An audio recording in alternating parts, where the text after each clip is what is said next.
All right, welcome to Halitics. I'm Hal Ginsberg. So glad to talk to you today. It is Tuesday, June 4th. Hope you're well. Hope you enjoyed yesterday's program. It was an Arlen Monday. I thought it was a pretty interesting show. We talked about basically what we're going to kind of revisit again today. That is Trump's chances. What are the impact of the guilty verdicts? 34 counts, quite a number in New York. And how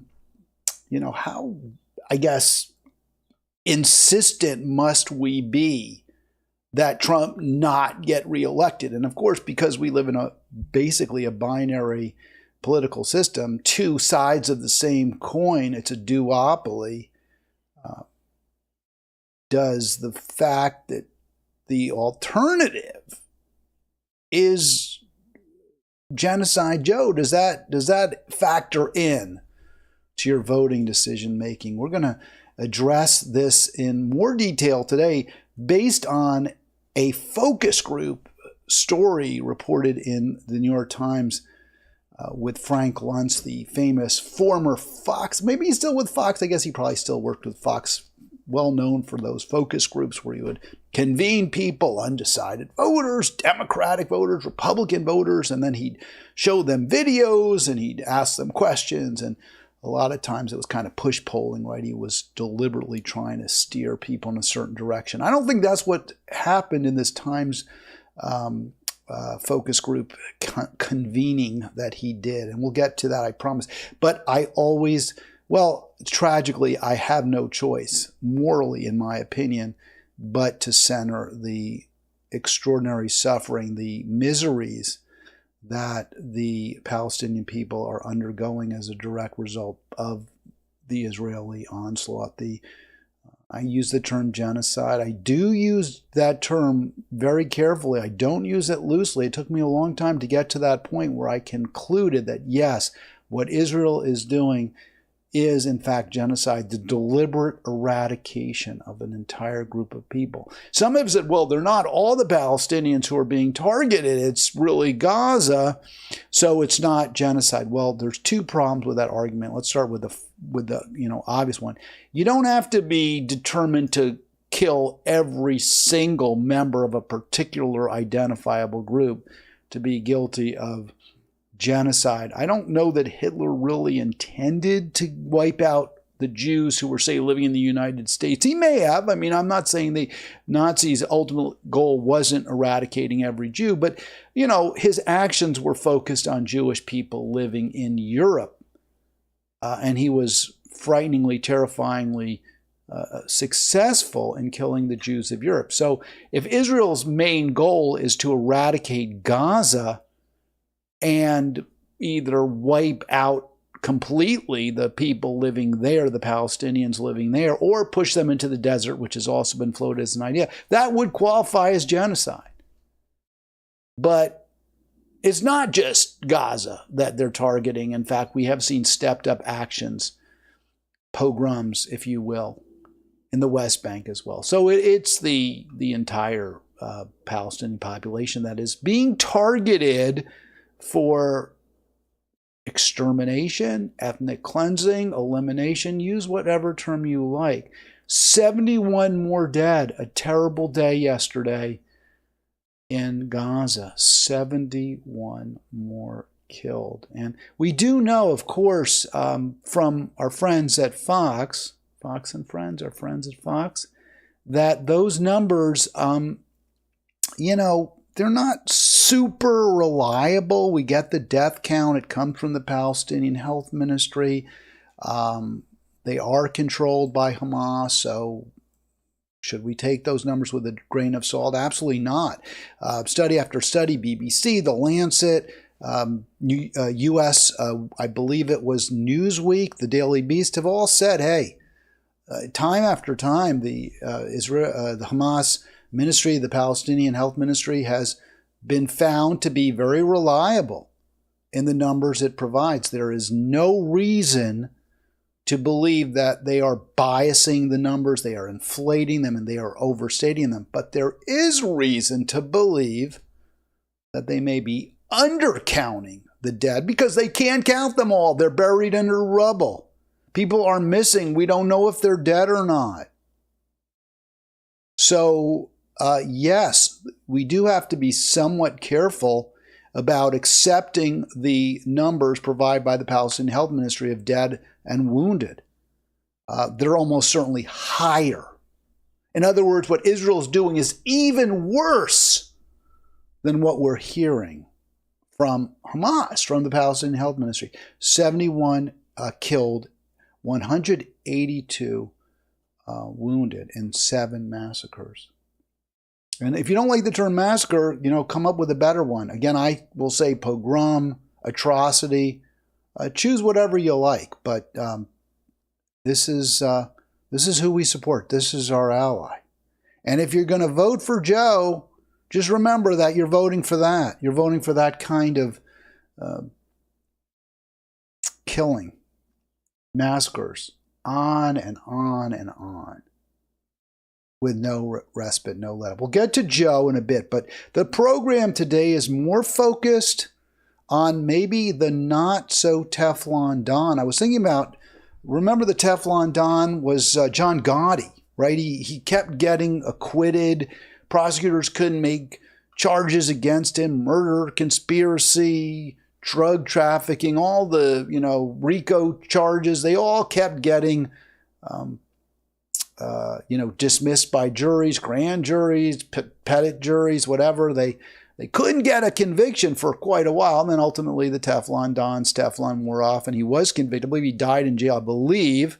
If I'm wrong, please let me know. By the way, please do call in as well, 242-5646. This is a dialogue. Somebody posted on Facebook saying we need to have a conversation about these issues. So I said, hey, I have them every day, Monday through Friday at Halitics, and they promised to check me out. So if you're checking me out, give me a call. Let's have this conversation, 240-242-5646. So another Don, not John Gotti, not the mafia kingpin, but Donald Trump. I think Rona Jaffe used to call him the Donald. I know that term is certainly stuck. Another Don, maybe not so Teflon. The charges absolutely stuck in court. This is from today's New York Times, at least my online edition. And I hear, what are the terms? Now, I think this is a really important article. I know it's only 11 voters, right? And can you extrapolate from 11 to, 150 million, I think, something like that? Is that how many people vote in the election? Probably won't be quite that many, 135, 140. We may be at 150 million in this election. So can you extrapolate? I say you can. 11 undecided voters struggle with how to see Trump post-vote. Important to understand, undecided. So these are folks, now they could have lied to Luntz, and probably some were more Democratic leaning or more Biden leaning. Some were more Trump leaning. Apparently some were certainly flirting with the idea of voting for RFK Jr., which I totally oppose. Not because I don't want you to vote for a third party or alternate party candidate, but because he's a joke, because he is a pro-genocide as well, just like Trump, just like Biden, because he's a crypto kook, because he's a global warming denier. That's why you shouldn't vote for RFK Jr. So Luntz says, hey, how can you be undecided at this point? Well, I think it's pretty easy to be undecided between Trump and Biden, and the conviction really doesn't change my view on that. But Luntz asked that question. Apparently some are not as undecided as they were. You can see from this headline, Trump had lost their vote. Several said. So of 11 undecided voters, and we'll get into the specifics, and others said they were more inclined to Biden. I don't know how that isn't that's got to send shivers, right? I mean, how could that not? Right? I mean, people who were saying, I'll never vote for, I'm a never Biden, or, I'm still trying to decide. This has got to be awful, awful news for the Trump campaign. And Arlen and I discussed this yesterday. It's not just that Trump lost, so that's a big deal. But it's the way he lost, his embarrassing performance in court, his pathetic display of petulance.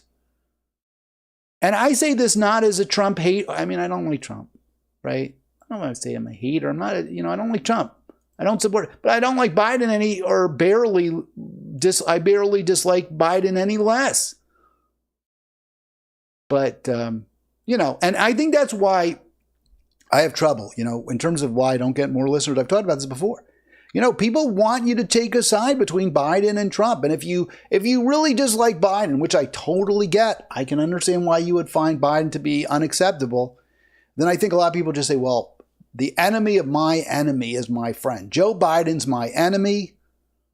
So my friend, the Democratic Party, is my enemy. Therefore, Donald Trump must be my friend. Well, no. They're both your enemy. Both parties. They're the same thing. So neither one's my friend. But that makes it tough. And for those of you who are, Trump derangement syndrome victims, then the fact that I don't embrace the narrative that Joe Biden is some kind of wonderful, great president, the best ally organized labor's ever had in the White House, as he claims, a lot of you don't like that. So I get it, but, I call it as I see it. And I see it as two terrible choices, both of whom are going to aggravate the existential threat we currently face from the climate holocaust and from endless war. So 240-242-5646. Hillary, a 55-year-old social worker, finally said, yeah, I was undecided, but now I can see myself voting for Biden and needing a very stiff drink. Well, that's what I would need too. I cannot have the president be a convicted felon. Full stop. All right, that's really important stuff. That is exactly what I said yesterday on this program. I said this is going to make a difference. People are not going to vote for Trump, who might have been inclined to vote for him because of the conviction. Remember, the race is close. Now, I understand, you look at the purple states and some of them look like they were getting away from Biden. Nevada, at least one poll, I think he was down by double digits. Arizona, Georgia, not looking great for Biden. But again, the three critical states, Michigan, Wisconsin, Pennsylvania, and all those close. All of those very close, Michigan, at least in some polls, Biden leading. Just a little tiny swing could decide the race. This is more than a little. This is significant. This is meaningful. So I'm telling you, if you were worried about Donald, if you thought Donald was going to win, that Donald was going to win again, and, I think there's reason to worry. As I always tell people, though, don't worry too much, because it's not like Biden would be any better or be much, he'd be just about as bad.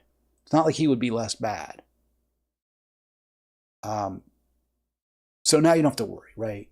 Now we have to worry about something else. We have to worry about how do we push the Democratic Party. Is there any way we can move our government to the left? Probably not the Democratic Party. So since you don't now have to worry, right? If your concern was, I have to vote for Joe Biden because otherwise Trump could win. So now you don't have to worry about that. Trump ain't going to win. So now you can vote your conscience, and that means you can't vote for Joe Biden. You can't vote for Donald Trump. Vote for Jill Stein, the one, good person running for president. The one person with, and being good person, who cares? The one person whose policies will make our world a little bit better place if she can implement them. Not worse and worse and worse. So Frank from Arizona, remember, that's one of those states that are kind of considered purple or swing, or it matters where you vote.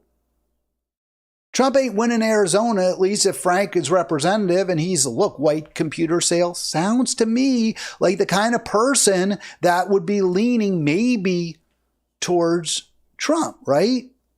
A senior, 65, so he's a senior. He's white.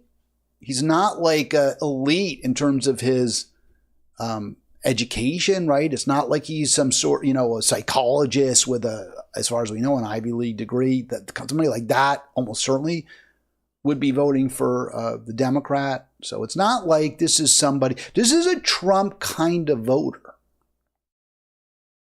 What does Frank say? He's disqualified for me too. I ain't voting for him. That's it. And he even now Hillary, that's not Hillary Clinton. She has 2 L's, by the way. So Hillary is the one who said, I'm not voting for a convicted felon. Full stop. So Frank piggybacks on that. Okay. And he even says, look, the charge, right? Paying off Stormy Daniels. By the way, I don't like to use, I know she's always described by the media like they say porn star. I'm not saying that because I use that term. I just want to be real clear. I think that's incredibly sexist. I think it's incredibly dismissive. He paid off a woman with whom he was having an affair while married, while his wife was either pregnant or had just had her baby, or both. It's sleazy, it's low rent, it's scuzzy.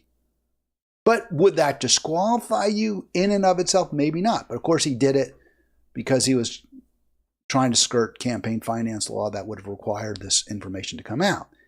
But what Frank points out is there's 2 other cases pending, and those are more serious cases, right? Arising out of January 6th and the efforts to cajole elected officials, I believe illegally, to betray their oath of office and support him for president after he had clearly lost the election. So this is really important. This is what voters, undecided voters, swing voters, voters in the middle are going to be thinking about. Not just a felony, but other charges as well. He ain't gonna win. You can now vote for Jill Stein without fear. And you should vote for her anyway, because there shouldn't have been any fear, because it's not like you have to fear a Trump presidency as being somehow so much worse than a Biden president. Both awful. So no reason to have more fear of one than the other in particular. By the way, I'd love to hear, if you disagree, please tell me, 242-5646. If you think, no, Hal, you're wrong. No, we can't abandon Biden. Don't jump ship. We got to be loyal to Joe Biden, just like he's loyal to our wonderful allies, Ukraine and Israel. We have to stay just as loyal to Joe Biden. From Chantel, another undecided voter. Chantel, 33 in California. It's not a swing state, but so, hey, if you're in California, and even Arlen, I shouldn't say even, Arlen has said too, hey, maybe I will vote for Stein because I live in a state which Trump can't win. So if you live in California, you got no excuses. Chantel, 33, Middle Eastern, right? A lot of Middle Eastern voters, I'm assuming she's not Israeli, right? I'm going to assume she's Arabic, perhaps. Muslim, has some affinity with, some sympathy for the people of Palestine being exterminated, eradicated by Israel. So Biden's facing a real challenge because there are a lot of people who very, very understandably hate his policy, his pro-Israel policy. The problem for us is Trump's is even probably worse or just as bad anyway, and Trump panders to AIPAC too. But Chantel makes a point that is incredibly important in my view, and another reason why, if you're worried, if you can stop worrying now, you can sleep. No need to wet the bed anymore. What Chantel says is incredibly important. And this goes to what I was saying. Not such a Teflon Don anymore.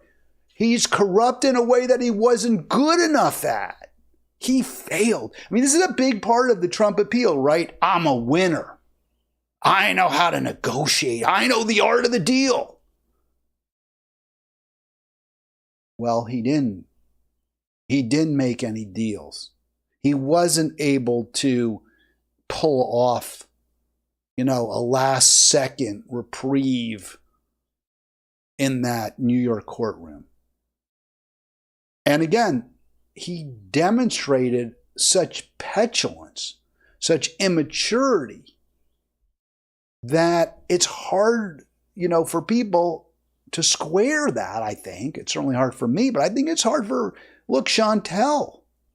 He wasn't good at it. He wasn't a good defendant. He wasn't good at, protecting himself from criminal charges. He failed. Nobody loves a failure. People say, oh, they're lovable losers. Yeah, but everyone wants to be on the winning team. This is really bad for Donald Trump. And I'm saying it way in advance. I'm saying you don't have to worry about him winning. I'm saying you can now vote your conscience, meaning Jill Stein, even if you live in Wisconsin, even if you live in Michigan, even if you live in Pennsylvania or Arizona or Nevada or wherever the hell you live, go ahead and vote for Jill Stein, because Donald Trump, he ain't going to be reelected president. And you heard it here. I'm not mincing any words. 240-242-5646. So if the conclusion here is Trump ain't going to win, why, in any case, would I be urging you not to vote for Biden? The New York Times, which I have a lot of negative things to say about all the time, and I will today too. Today's going to be no exception. But I'm going to rely on this article because I have zero reason to doubt its accuracy. I think they actually amazingly did a pretty good job with it. So this is today's paper. News analysis. In Israel and Ukraine, Biden navigates two of America's most difficult allies. Actually, 100%. They're really difficult. No question. No question. They are really, they're pains in the ass. They are not, I don't consider them out. How are they out? How are they in our advantage? I guess I'm okay with calling Ukraine an ally, not Israel. But Ukraine's also a difficult ally. A lot of demands, pushing us to, keep funding their endless war that's, by the way, an absolute disaster for Ukraine, for the people of Ukraine.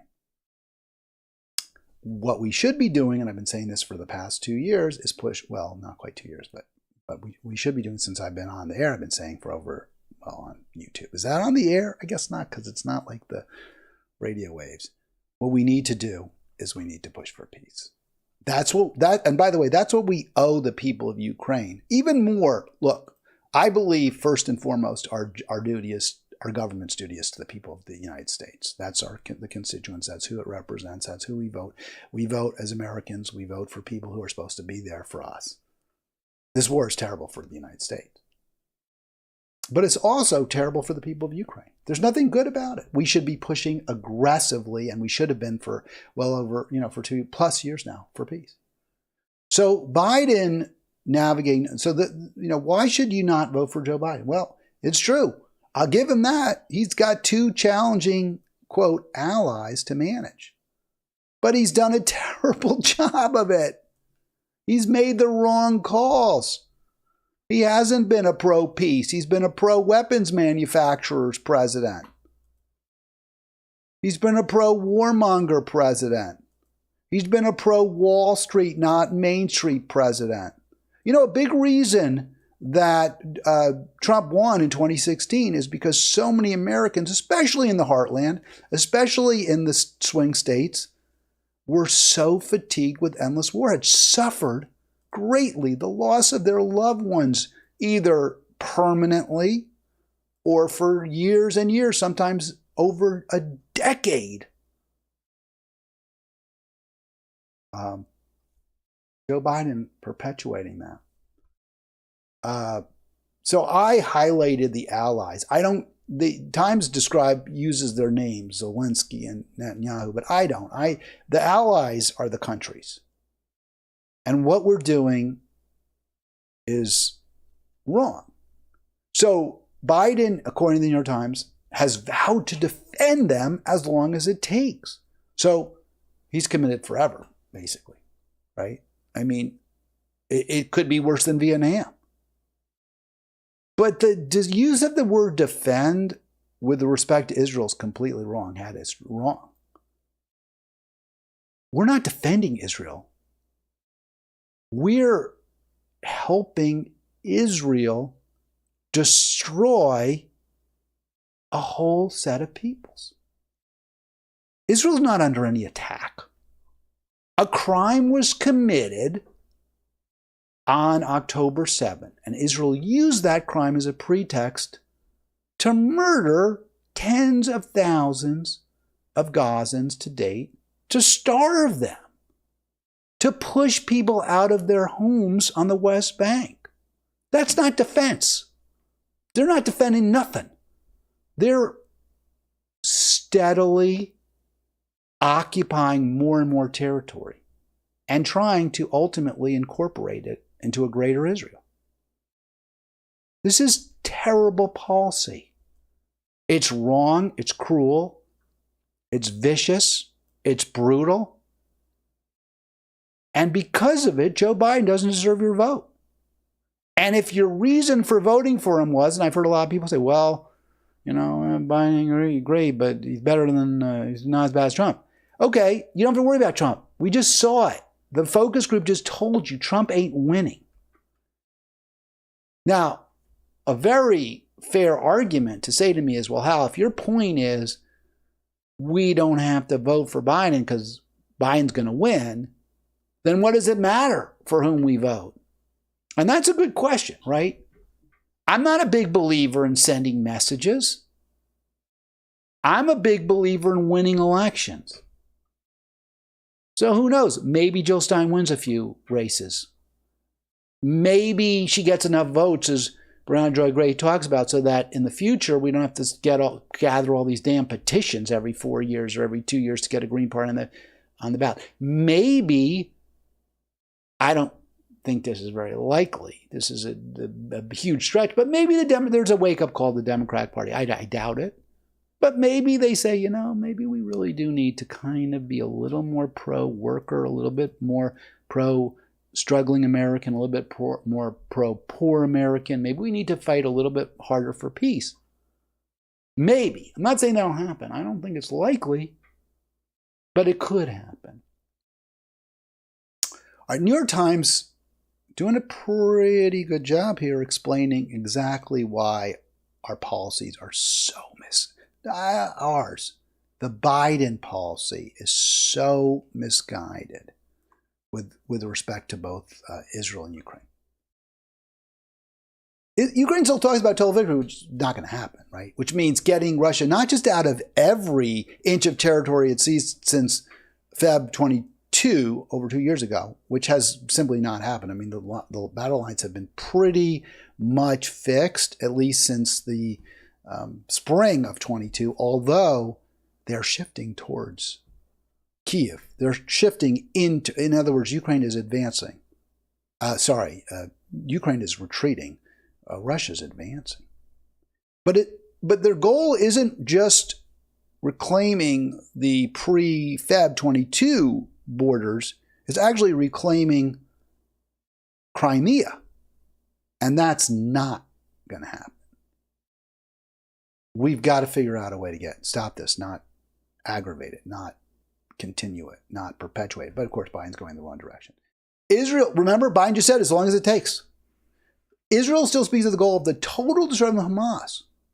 Well, that's absurd. That's just, well, it means the total destruction of the Palestinian people.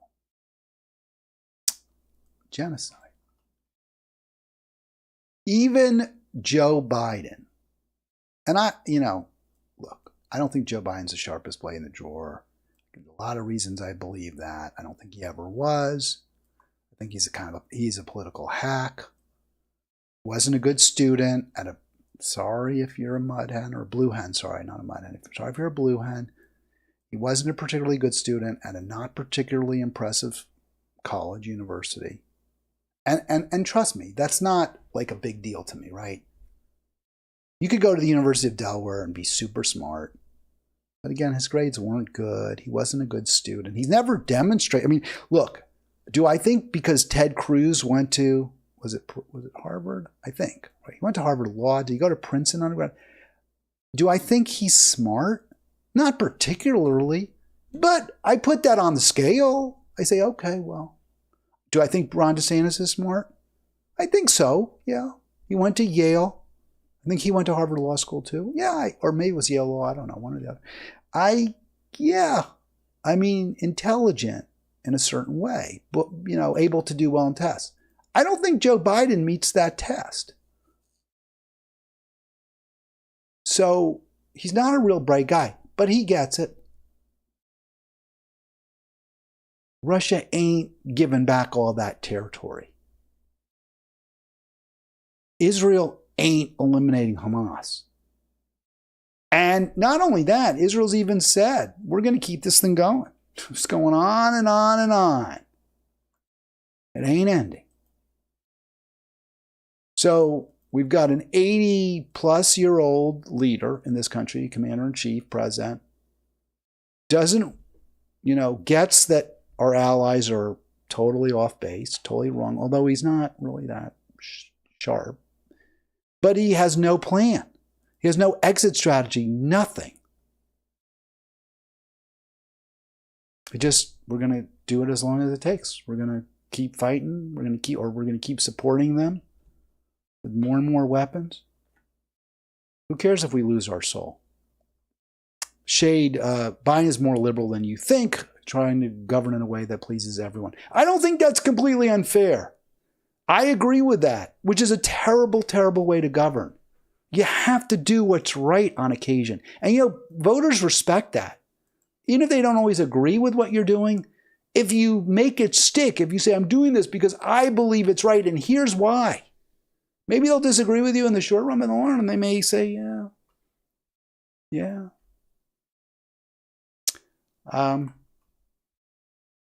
Policy is the most important thing. It's not the only thing. That's why, I don't think, Trump has some policies that I agree with. Like he was for tariffs. I support tariffs. And I also think that's really, really important. Trump has called for some sort of peace with Russia. I agree with that. There's other policies that are terrible. He wanted to get rid of Obamacare, which I don't like, but he had no substitute. He had nothing better. He had nothing. He had no alternative, which would have been devastating for millions of Americans. So Trump's policies are terrible. I wouldn't vote for him because of his policies. But I also wouldn't vote for him because the character is so bad. And we've seen that over and over, time after time. So policy really matters. Character really matters. Trump flunks both. Biden flunks policy completely. I don't love his character, but, I'm not saying he's the worst either when it comes to a human being. His policies, and again, that's what matters, right? Ultimately, is what do you do? Or what are you going to try to do? How are you going to lead our country, towards a better place? And in what ways? What's your vision for America? And I have no idea what Joe Biden's vision. He's never articulated one. And based on the way he governs, it's not a good vision. It's not a vision I appreciate. Not one I support. It's one where we drill and drill more and more, where we lay more pipelines, where we support, quote, allies, unquote, leading to ever more devastation, destruction. So, no, he's not somebody that I, find appealing. And since I don't have to worry, and I never was particularly worried about a Trump presidency, or no more worried about Trump than Biden, now I can tell you, hey, Trump ain't winning. So you don't have to vote for Biden. Biden, this is a really serious. Now, yesterday, Arlen talked about how Trump, is demented, Trump this, Trump that, Trump gets a lot wrong. I have to worry about Biden here. This is from Al Jazeera, but this apparently has been reported. Biden affirmed that Hamas is now the only obstacle to a complete ceasefire. And Biden said, based on a conversation with Bibi, that Israel is ready to move forward. He says that based on a readout of a call between the two leaders yesterday. So that sort of sounds good, right? Hamas is now the only obstacle to a complete ceasefire. Except it's just not true. It's just a false statement. And before we get to how we know it's false, the proposal is anyway a well, Bibi's already said it's a non-starter. We showed you that from his tweet. I believe it was a tweet from Friday where he said it's a non-starter. And maybe there were a little bit of tweaks after the tweet. There was some tweaking due to the tweeting. But the tweaking is Hamas has to leave. Hamas has to abandon power. Well, that's not going to happen. And my question to you, Biden, is how come you're not demanding Netanyahu leave? Why aren't you saying we need new power structure in Israel? If you're going to insist because, of what happened on October 7, that Hamas, as part of a ceasefire that will never happen with these terms, has to vacate power, then it seems you should also be demanding that Netanyahu and Gallant leave office. Because after all, they're both right now charged with murder, right? Isn't that what war crimes under the International Court of Justice, suspected genocide?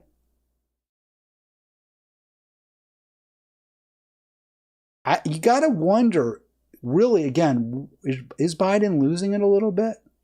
And to be clear, it's not like Biden misrepresented what Netanyahu told him. Netanyahu's a liar. Netanyahu's disgusting.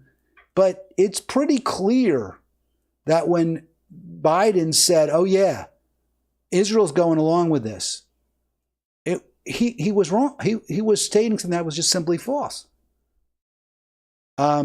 Senior Israeli official told NBC News yesterday, no, the ceasefire proposal is not accurate. No, it's not happening. We already said it was a non-starter. And they were real clear what they want. Only after our objectives are met, including destroying Hamas's military and governing plan capabilities. No, not just Hamas leaves power. We have to destroy them. We have to destroy them. So Biden, was it wishful thinking? Is that why he said that? Oh yeah, Israel's agreed. Israel's on board. We just need to talk to Hamas.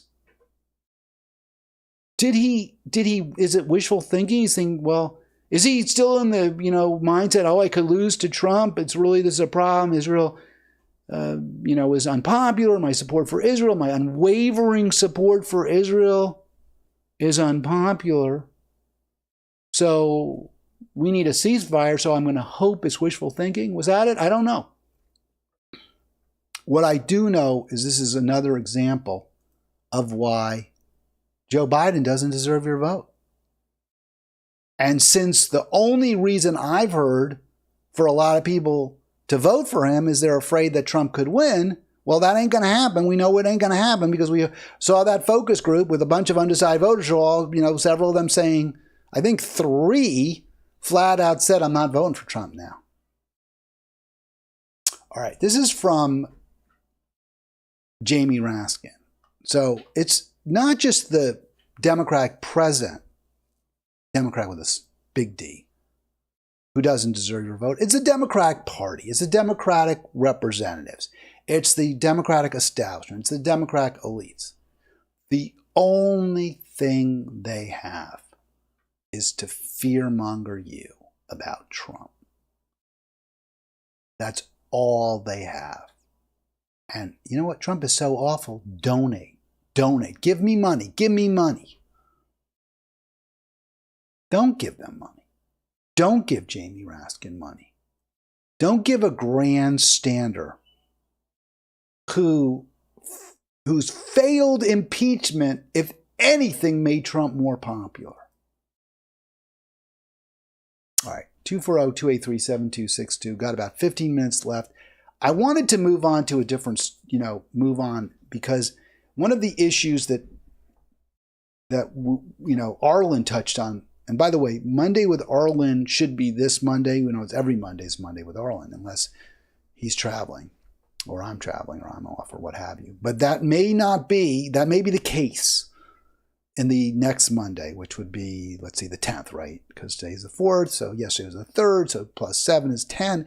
June 10th would normally be, under other circumstances, a Monday with Arlen. However, I've been summoned to jury duty. I think those are both verbs, by the way. You wouldn't think summoned was a verb, but it may be. If you receive a summons, are you summoned? Yes. So it's different from summoned, right? Like I might, hey, come to dinner. I was summoned to dinner.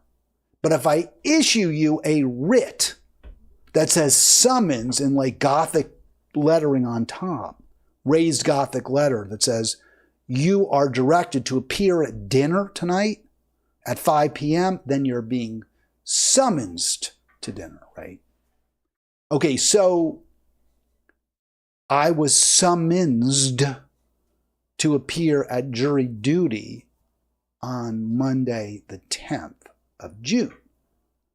And assuming I do, in fact, have to obey that summons, it will depend on the result of a call Sunday night that will tell me if I have to obey the summons. If I have to obey the summons, I probably will not do a show Monday. Very unlikely. Possible if I'm dismissed very quickly, but even then I may not do it. So just so you know, there may not be a Monday with Arlen. If that's what you've hanged your hat on for your next program to watch, your next Halitics. I wanted to get to, why I brought up Arlen? Because Arlen blames U.S. media institutions for failing to properly articulate the threat that Donald Trump poses to our democracy. Well, I think they've done quite a yeoman's job. I mean, if you read the New York Times, even the Washington Post, they spend an awful lot. They've killed a lot of trees and used up a lot of newsprint, although now it's all virtual trees and virtual newsprint to tell you how awful Trump is and why you need to be afraid of the orange man and why you should make fun of him and be scared of him. All that, I get it. So I don't buy what Arlen's saying there. But I do think that there's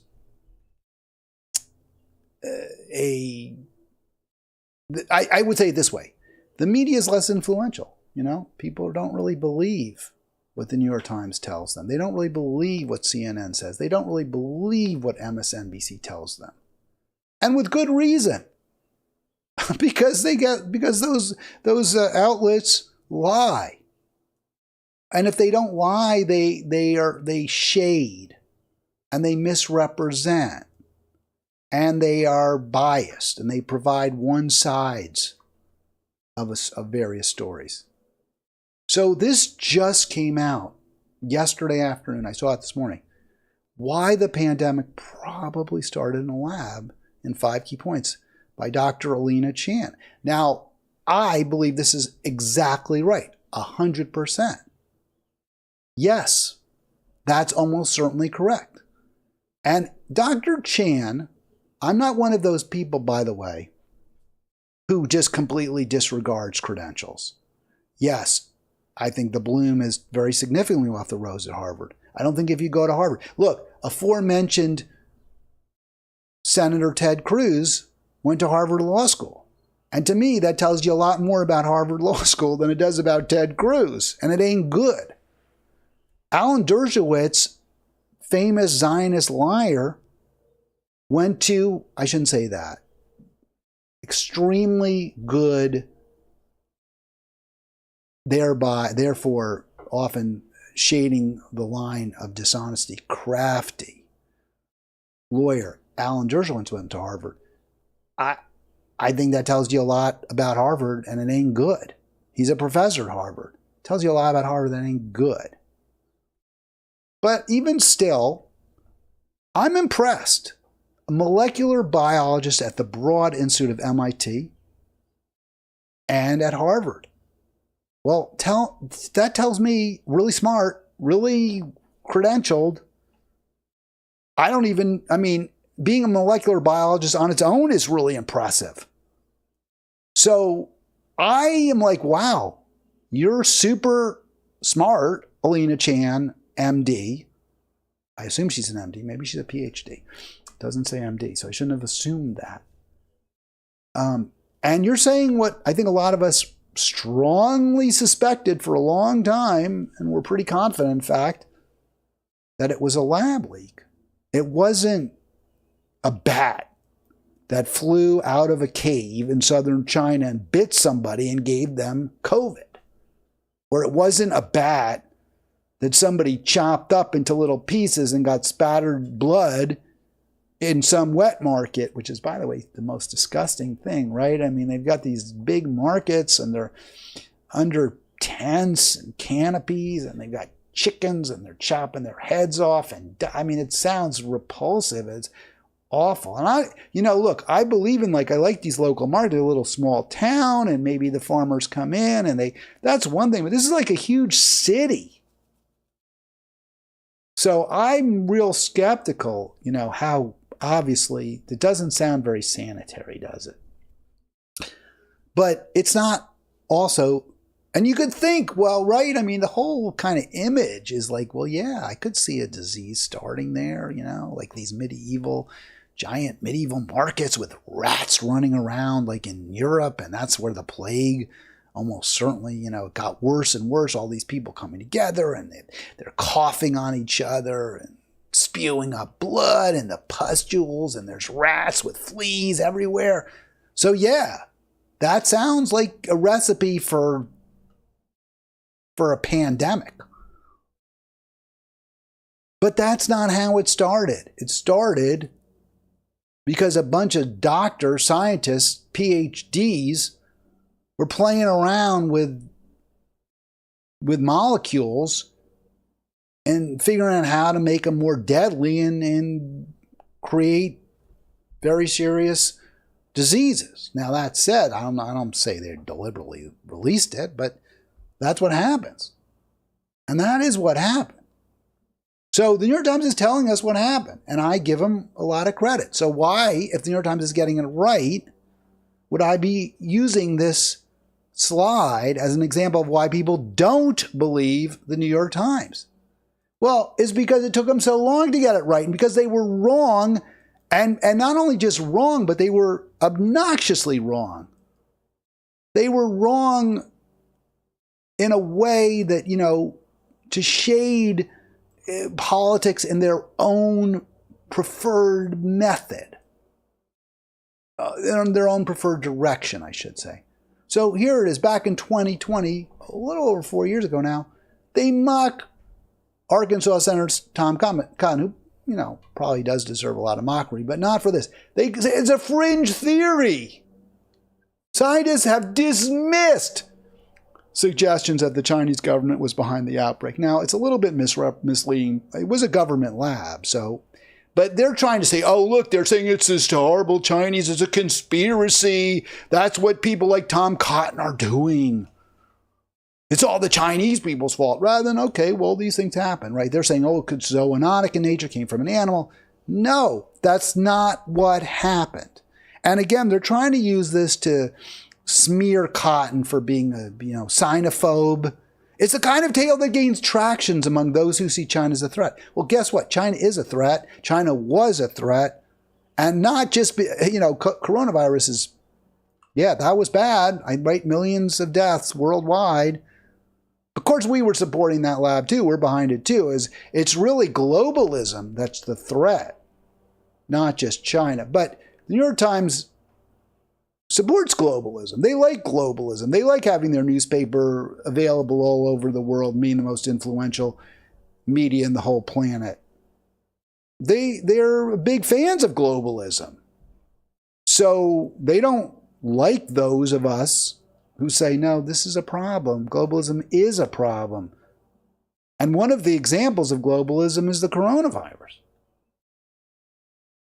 So they dismiss the theory as a fringe theory, as, oh, you can't believe it, it's not true. And not only that, they went, so far than that. Now, the Times didn't, as far as I could tell in their pages, but they made the point that if you believed this, you were probably racist, right? It's a racist theory is what they were trying to present, and trying to present the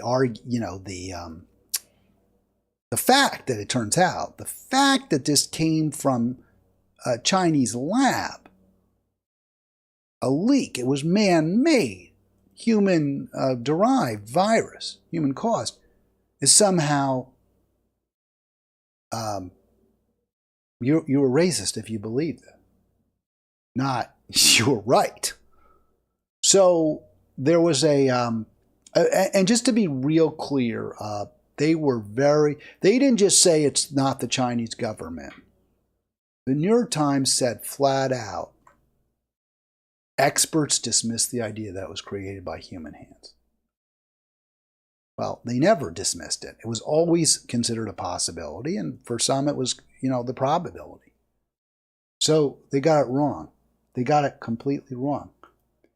One of their reporters, and I'm not trying to, dox her or out her. It's not about that.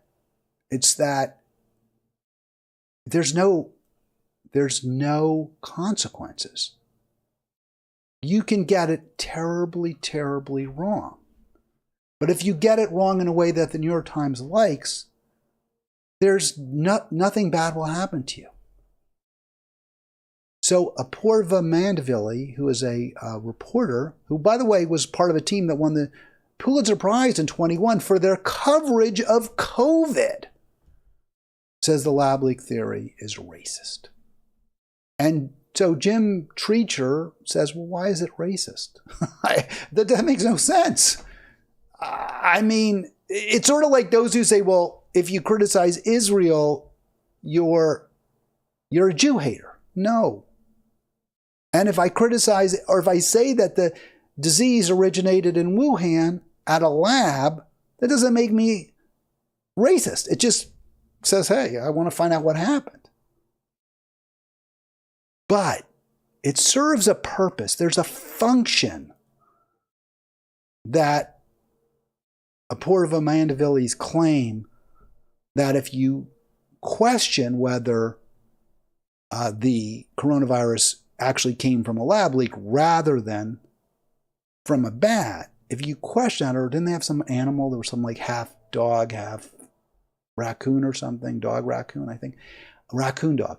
If you question that, you're racist because they want to silence any challenge to the official story. And why would they do that?